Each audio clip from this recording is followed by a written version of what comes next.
that's the thing that you see, if there is something that calls you, Esther realizes that this is the magic to Jerry's happy life. He just does what he wants to do. And there's enough of what he wants to do that's really meaningful to him that he just keeps himself in a really happy place. And so that's what we want for all of you. We want you to get to the place where you just do what you want to do. We want you to get to the place where, but just doing what you want to do sometimes involves making what you're doing be something that you want to do. In other words, you look at it in a way that aligns you. For example, let's say that you're washing dishes and you don't really want to be washing dishes. You'd rather be working on your blog, or you'd rather be doing something that's more inspirational. But the dishes need to be washed and you're the one that's doing them. So now you could stand there and you could feel resentment that somebody else is off doing what they want to do while you're washing dishes. Or you could feel resentment that you can't yet afford somebody to wash your dishes. Or you could feel resentment that you didn't get organized enough to have someone take care of it. Or you could feel resentment that you don't have a dishwasher that's washing your dishes. That's all out of the vortex stuff. In other words, just like with the woman who has pain in her body, who could feel hope or who could feel fear, you can be in the act of washing the dishes and you could be resentful, or you could be having fun with it. You could be resentful, or you could be making the best of it. You could be appreciating the warm water. You could be appreciating the detergent that is making your dishes shine and be germ-free. You could appreciate the lovely dishes. You could appreciate the dexterity in other words, there's always, no matter what's happening in your moment in time, there are positive aspects and negative aspects. So no matter what activity you're involved in, there are more leaning toward the vortex thoughts or more leaning away from the vortex thoughts. So as you spend enough time following your inspiration, that you are in alignment most of the time, before you know it, you're feeling good no matter what you're doing. In other words, you can be driving, as Jerry and Esther were driving across the country just now, they were on the East Coast. It is so beautiful this time of year. Everything was so green. And as we were driving across the Midwest, it was extra beautiful because of so many rains. And so there's a tendency to now want to compare. Well, I only want to drive across the most beautiful parts of the nation. Well, that's just not very logical. You're going to drive across the nation. You're going to see a lot of different things. And some of it is going to be more pleasing to the eye than others of it. Some of the freeways are a blissful experience. They're smooth, they're wide, the lanes are wide open. Some of the freeways are a bumpy, terrible mess. Some of them are under construction. Some of them, the barricades are so close that getting the monster bus down them is not really the easiest thing in the world to do. So what do? Do you let the conditions that you're living in dictate the way you feel, or do you become so flexible in your mind that you can find something to feel good about regardless of what the current reality is? And that's what we're talking about. So many people they insist that current reality keep morphing to please them, and it won't do it. That's why the older you get, the more you complain. If you are expecting the current reality to morph to please you, you have to find the decision within yourself that you are going to find pleasing thoughts. You're going to follow your bliss. You're going to look for it, and sometimes you have to look harder for it than others. Sometimes you have to be more determined to find it than others. Sometimes it's just easy. And those times that it is easy, they spoil you in the literal sense that they make you lazy about your own focus. And so it's what we're saying to everyone. If you have to have a perfectly healthy body before you feel good, you're in trouble. If you have to have every single meal you eat be perfect in every single way before you can be happy, you're not ever going to be happy. If your kids have to behave and be joyful in every moment, you're not ever going to be happy. In other words, you've got to give up the need to control the uncontrollable and discover your vibrational latitude to connect with your inner being, who is always joyful, who always loves, who always knows, who always understands your value, who always understands the value of others. You have to train yourself into that frequency. When it's easy, and if you train yourself and if you pay attention to it when it's easy and practice it when it's easy, it will never be hard for you again, you see. But you got to understand. You got to understand the laws of the universe. You got to understand vibration. You got to understand what your emotions mean, and you got to care. Most of all, you got to care how you feel. if we were standing in your physical shoes, we would make a decision. We would motivate ourselves even. We would say, I am not willing to put up with negative emotion, not for very long. I'm just not going to do it. Now, that doesn't get you anywhere, but it is a sort of decisive point. You start putting in things that feel good when you think about them. Okay. There's a distinction. There's a distinction because if you're putting in stuff that's missing, now you've messed up your creation box. Okay. Now it's needy. You see? Okay. So what you're putting in the creation box are things that feel good when you think about them. That's what you put in there. You put rainbows in there, and you put good feeling bodies in there, and you put blissful states of being in there, and you put magnificent things that make you feel good when you look at them. In other words, do you need to possess the magnificent Picasso in order to appreciate it, or can you just appreciate it? Jerry and Esther have a beautiful new house in Texas now that is ready to live in after many, many years of coming about. But they don't really ever care if they live in it because they're out here with you, and this is what's ringing their bells. But there is a man who has brought it all to fruition recently. Over the last 4 or 5 months, he brought a team of people from California, and they've been living in one of the buildings there. Esther says it's like Snow White and the 12 dwarfs. So their little beds are all lined up in the center building, and they've been bringing this place into a beautiful state of being. And Jerry and Esther saw it briefly and then left, and now it has evolved much more since they were there. And so Eric calls frequently and describes to them what's happening.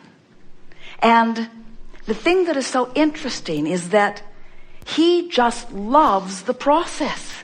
And nothing is ever unmanageable or out of sync. He just loves the process. And so he's always talking about the joyful work and the creative work and the teamwork of these men coming together and the good ideas that are being born out of it. And Jerry and Esther are realizing they're not creating a house to live in. This is a whole world that's being created, and all of these people are dancing in this world, and they are just a sort of remote part of it because it's their dream that these people are bringing to realization. But the house is so much bigger than someplace to live. Right. You see what we're getting at? And Eric has taught them both the joy of the imagery. Esther will say it again, Eric. What? Tell me about the walkway again. What? The one that goes off the back porch. Tell me about that walkway. And then he will use words like meanders. It meanders, and you discover, and you feel, and it's exciting, and comfortable, and beautiful. You see? Mm-hmm. They're not walking on it. They're not smelling it. They're not licking it. They're not seeing it. They're just feeling it. They're just feeling the culmination of it. But what he's conveying is far more than an object that he's viewing. He's conveying the creation of it. He's conveying how it felt to envision it. He's conveying how it felt to hear what Jerry and Esther asked for and then how to create it. He's conveying how it felt to gather the people who had the ability and to gather the resources. He makes piling up a big pile of gravel sound delicious, you see, because it's part of the creative process. And that's what we're wanting you all to begin to get a sense of. We want you to feel the creation of that contrast that caused you to put things into a vibrational reality. The law of attraction is massaging into realness that you can feel now and live in later, but feel now. And live in later, but feel now. And live in later, or not, but feel now. What difference would it make if Jerry and Esther never spent a day in that house? It all would have been worth it for the feeling along the way. It would have all been worth it just for the 5 months of description that Eric's been offering them. It would have been worth it just for that 5 months of his description. More joy experienced as a result of pondering that, not living it, not living the manifestation of it, pondering it from a distance and feeling the bigness of it. You getting this? Well, the answer is easy. Do whatever you want with the box that feels good. Carry it around, show it to other people, organize it, put it in alphabetical order. It doesn't matter. It doesn't matter. What matters is that this is pretty, I want it in my box. This is pretty too, I want that in my box too. That, I don't care so much about that one. That, in other words, I want it in my box. I want that in my box. I want happy grandchildren in my box. I want a cooperative government who understands that it is a diverse span of interests and beliefs, who have the ability to cooperatively work together to bring the best out of everybody. I want that in my vortex. In my vortex, I want technology that solves the current issues of the day. I put that in my box. I have to figure out how to get there. I just want it. Whatever that looks like, I'll put it in my box. If it looks like clear water, oh, here's a picture of clear water. If it looks like happy, oil-free dolphin, oh, here's one. I'll put that in my box. In other words, whatever makes me feel good when I see it, I'll put that in my box. And I'll put enough of it in my box. I'll put such an avalanche of good feeling things in my box that I'll need a lot of boxes. And so I'll just have somebody pick them up and put them someplace else. And in other words, you'll have more boxes than you really want, and maybe you'll be able to let go of the boxes in time. We just want you to find a way of making the focusing on the good feeling things be something that you do for the joy of it, not for the benefit of it, not for the manifestational benefit of it. You're putting it in the box because it felt good to find it. It felt good to think about it. It felt good to see the color in that rug, whether I ever buy it or not. It felt good to imagine that rug on my floor, whether it ever is on my floor or not. It felt good to look at the curves on that woman's body if I ever make love to her or not. It felt good to look at the curves on that woman's body if it ever becomes my body or not. It felt good to see that blue sky if I never see a sky that blue or not. It feels good. It feels good, and that's why I do it. It feels good now. It feels good now in real time. I'm using this creation box as my excuse right now to see the world as Source sees it. Because when I use something as my excuse to see the world as Source sees it, now I'm in alignment with Source, and now every cell in my body is vibrationally being allowed the fullness of what it requests. Oh, that's another thing worth talking about. So we've been talking about this vortex all day. This vortex, this vortex, this vortex. Do you know that all of the trillions of cells of your body, each and every one of them has a vortex?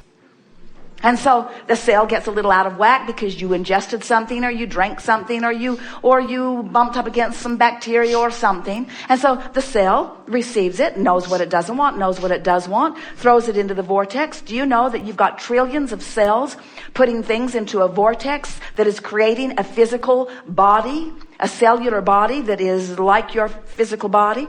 And that when you are doing things like playing creation box games, or having a massage and basking in the deliciousness of it, or looking for reasons to feel good, or playing the wouldn't it be nice if game, that you are offering no resistance whatsoever, and you are allowing each and every one of those beautiful little cells to live the dream reality that they have put there.